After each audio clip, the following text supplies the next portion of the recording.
Hey guys, it's Lori.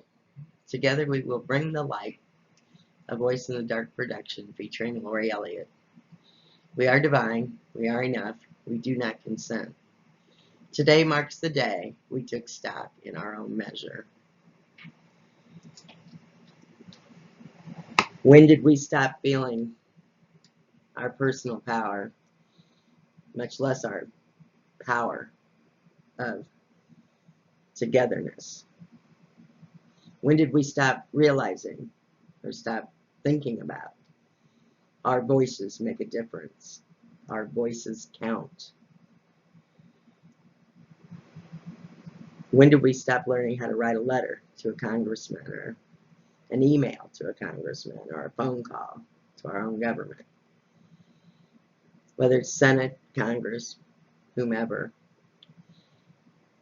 When did we stop being part of the choice, part of the choices made in this world? This goes for all people around the world. When did we stop taking stock in ourselves? Well, I don't think there's an easy answer for it, but I am going to say that we did do that. We dumped on ourselves. Whether it became too horrifying to make ends meet every day, to the point of maybe we were just too happy and too used to having the good things we had, enjoying things maybe too much. I don't know. I do know one thing. We may have quieted our voices. We may have gotten silent. But what I see in the heart of mankind, womankind, is a fire, a spark of divinity. A spark of divinity that has a right to speak up. It doesn't have to be in a mean way. It doesn't have to be smart. It doesn't have to cuss. It doesn't have to get angry. But it does have to speak. Every one of us around the world needs to speak. And whatever you do, either start it off or finish it with, and we the people do not consent. There's an interesting part in the United States Constitution, and when they are delivering a message to the powers that be, when they wanted their freedom here, which is, our forefathers.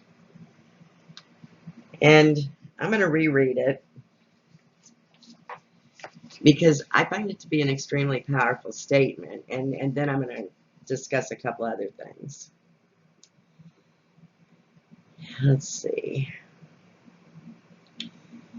That whenever any form of government becomes destructive of these ends, it is the right of the people to alter or to abolish it, and to institute new government, laying its foundation on such principles and organizing its powers in such form as to them shall seem most likely to affect their safety and happiness.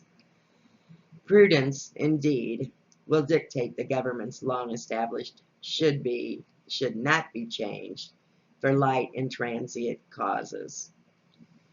And accordingly, all experience has shown that mankind are more disposed to suffer while the evils are sufferable than to right themselves by abolishing the forms to which they are accustomed. Now, I want you to stop the video, rewind, and listen to that over and over and over again. I may even write it down and put it on the second page and make it an end page or something. But I read something recently, or listened to a leader recently on TV, one of the African nations. And he said something real interesting that you might want to take to heart right now. Because as a world, this is where we stand right now. And this is how they see us, those that actually rule the world and actually own everything. They have this feeling that if you aren't willing to fight for it, speak up, then you deserve whatever you're getting. And then there was something else that I saw, and it spoke of, Sadhguru, one of the gurus in India. Sorry if I pronounced your name wrong. He said, stop allowing poverty levels to lower and be acceptable. That is the key. Now, I don't know about you or me or, half a dozen others, but I know damn well and good we all know how to write, even if it's basic writing. You can write a letter to your government. These are my concerns. And write what your concerns are. But let me tell you something about democracy. It is about not who has the most votes or this or that. That shouldn't have anything to do with it. What it's supposed to be is parties coming together to discuss what the needs of the nation are overall. Because it's for the greater good of all. It's not just for one section. It never has been. Anyway, and capitalism does not work. Not without regulations. They have to be strict regulations. And ours got walked over starting 40 years ago, and it's just been downhill since. But we have put laws in to override that even and get us back to regulations. So, and if all you can speak about is that I don't believe I should have to eat food that has plastic in it. I don't think I should have to eat food that's been bioengineered in a lab. I don't feel that I have to pay for this or that. The thing is, when you pay taxes, and I hear all the rhetoric out there, and I get it. But when you look at the Constitution and the original Bill of Rights, and you look at that, it's 13 colonies. We are now 52 or 53 colonies, maybe 54 by now. And the thing is that all of us, all the colonies, like to travel. We need state roads, highways, and we want a small percentage to go towards helping those who cannot make it, can't make ends meet. And if you look at the pyramid effect, the bottom rung supports the top all the way up. I know that you don't want to see janitors and teachers as substantial necessity in this country, but they are. Who else is going to help clean your toilets? Who else is going to make it clean for you to go in that bathroom and clean to eat that food that you just picked up? We can't dummy down people. We have to raise them up. And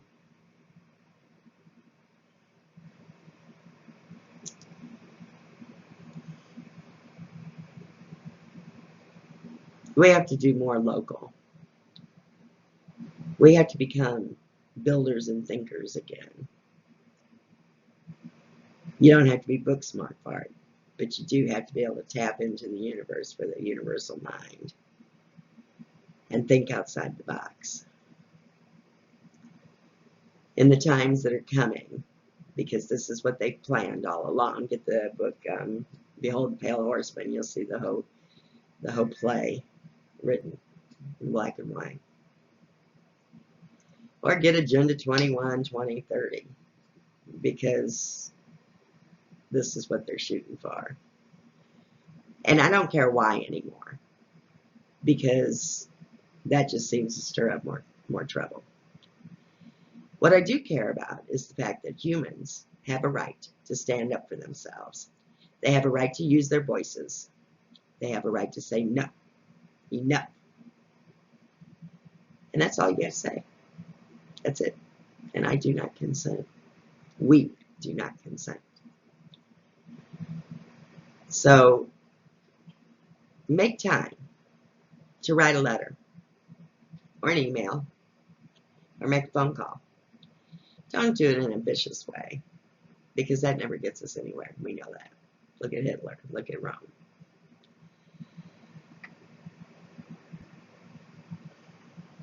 And ask yourself, why would they be buying up all the land all over the world?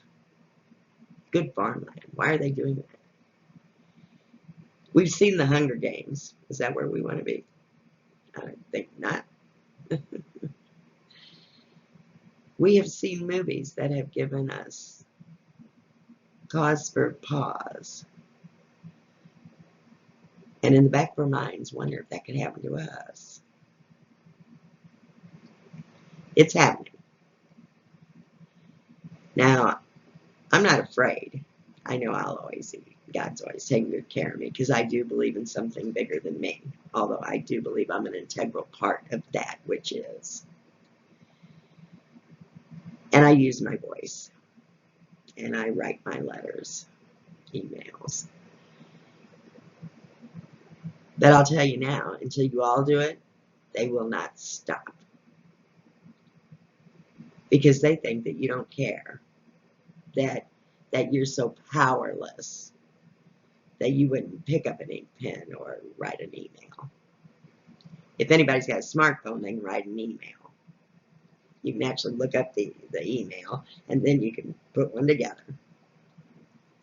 Might take some time, but I hate doing that one button thing. Although I use a keyboard the same way. Yeah, I just don't type. So I need you to think about that. Where do you really want to be? Do you want to feel powerless and not speak up? Well, we do what we can do. That's what I hear a lot of. Well, we do what we can do. You can do more. And if you don't, you'll lose more. And they're hell-bent on you losing. This is like a game to them. And you're the chess pieces. But in all reality, you're divinity standing alone, seeking itself through the personality that you are. And with that being said, maybe God just wanted to feel like a failure this time. But I don't think so. But we'll see. But I am telling you, you can make a difference. The whole world can. If we all stood up and did nothing for 3 days but sit in quiet meditation and family and friends and lots of laughter at the end of the day, what would they do to us? What could they do? What would happen to them? I'm not saying we go on strike as humans against everything. But I do say that if only 6 companies are owned by 10 families, 12 now, I think there's 11 or 12 now, I would say we're a little top heavy. And they don't seem to give a shit, and they don't seem to be lightening up any day soon. And our government's failing us here in the United States and all over the world. It's not just here. So, what say ye? Do we make today the day we mark? The day we took stock in our own measure?